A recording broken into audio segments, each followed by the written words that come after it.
Hello, કેમ છો દોસ્તો? સ્વાગત છે તમારું મારા યુટ્યુબ ચેનલ પર. આજે હું વ્હાઈટ સોસ પાસ્તા બનાવવાની છું, તો એની માટે આપણે તૈયારી કરી લઈએ. અને મારી રસોડામાં ચાલો, હું આજે વ્હાઈટ સોસ પાસ્તા બનાવવાની છું. તો ચાલો મારા રસોડામાં.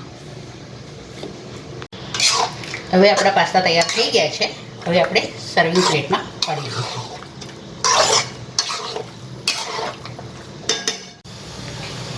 એક તપેલીમાં મેં પાણી મૂક્યું છે. પાણી આપણું ઉકળી ગયું છે. હવે આપણે એમાં મીઠું નાખીશું અને અડધી ચમચી જેટલું તેલ નાખીશું. હવે આમાં આપણે પાસ્તા નાખીશું. પ્લેન પાસ્તા છે, લગભગ 1 કટોરી જેટલા નાખવાના. હવે આને લગભગ 80% આપણે સીજવા દેવાના છે.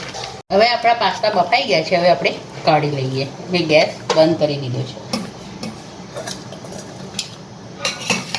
આપણે ઠંડુ પાણી રેડીશું એટલે વધારે બફાઈ ના જાય.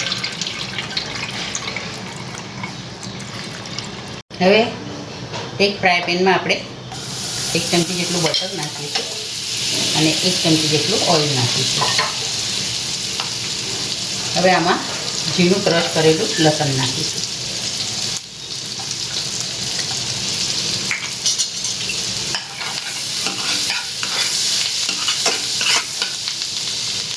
હવે આમાં એક આખી ડુંગળી કાપેલી આપણે નાખી દઈશું. મોટી મોટી સમારવાની છે, નાની નથી સમારવાની. હવે 1 મિનિટ માટે આને સાતળી લઈશું. હવે આપણે ગાજર નાખીશું, એને પણ સાતળી લઈશું. ગ્રીન કેપ્સિકમ નાખીશું.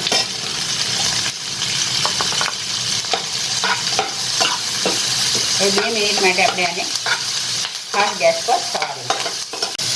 હવે આમાં આના ભાગમાં આપણે મીઠું નાખીશું અને હલાવી લઈશું.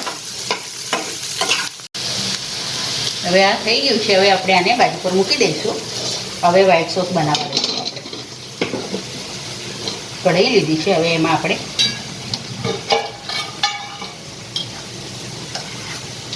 2 ચમચી જેટલું આપણે બટર નાખીશું. બટરને બળવા નથી દેવાનું. એમાં તરત જ 2 ચમચી જેટલો આપણે મેદો નાખીશું. હવે એને આપણે હલાવી દઈશું. મેદાને થોડો શેકી લેવાનો છે. હવે આપણો મેદો શેકાઈ ગયો છે. હવે આપણે ધીરે ધીરે દૂધ નાખીશું. થોડું થોડું કરીને નાખવાનું, એટલે ગાંઠા ના પડે. અને એના માટે ચમચો નહીં, આ રીતના મિક્સથી લેવાનું. બધું એકસાથે દૂધ નાખશો તો ગાંઠા પડી જશે. એના લીધે થોડું થોડું નાખવાનું અને હલાવતા જવાનું.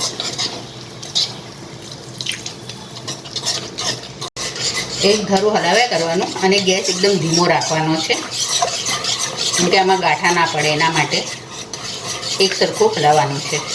જેમ આપણો ઘાટો થશે સોસ, એ પ્રમાણે અંદર દૂધ નાખતું જવાનું છે. આપણે જે પાસ્તા બાફ્યા હતા એનું પાણી આપણે થોડું આની અંદર નાખવાનું છે. થોડુંક જ નાખવાનું, વધારે નહીં નાખવાનું. એક વખત ફરી આપણે મિક્સ કરી લઈશું. હવે આપણો વ્હાઈટ સોસ રેડી થઈ ગયો છે. હવે આમાં આપણે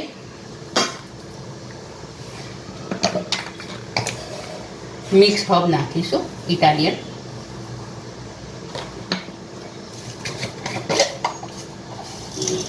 મરી પાવડર નાખીશું.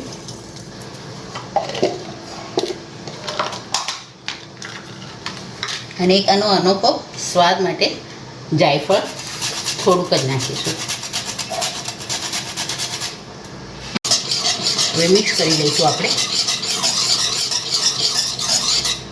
હવે આમાં આપણે ચીઝ ખમણી લઈશું.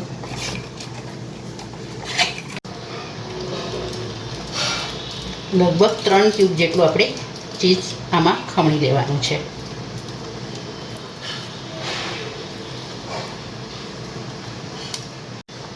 એ ફરીથી આપણે મિક્સ કરી દઈશું.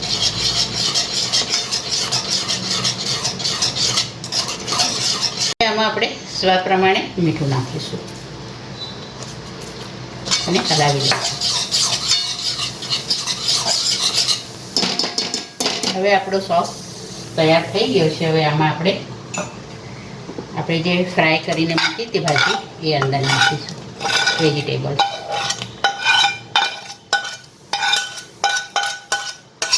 અને હલાવી લઈશું.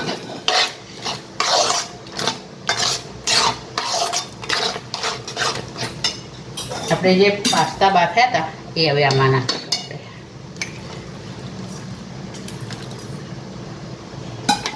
હવે આ બધું આપણે પહેલાં મિક્સ કરી દઈશું.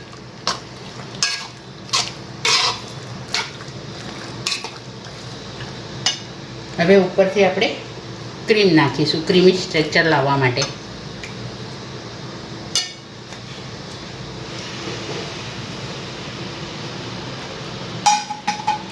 હવે ફરીથી બધું આપણે મિક્સ કરી દઈશું.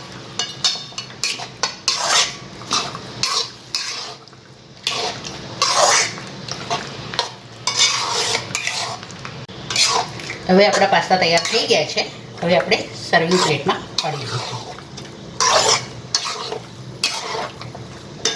હવે આપણે સર્વિંગ પ્લેટમાં કાઢી લઈશું.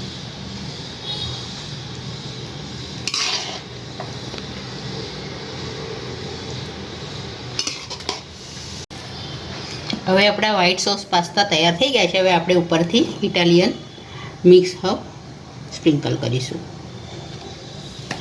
તો તૈયાર છે આપણા વ્હાઈટ સોસ પાસ્તા. આજે મેં વ્હાઈટ સોસ પાસ્તા બનાવ્યા છે. આ વિડીયો તમને ગમ્યો હોય તો લાઈક કરજો, શેર કરજો. ચેનલ પર નવા હો તો સબસ્ક્રાઈબ જરૂરથી કરજો.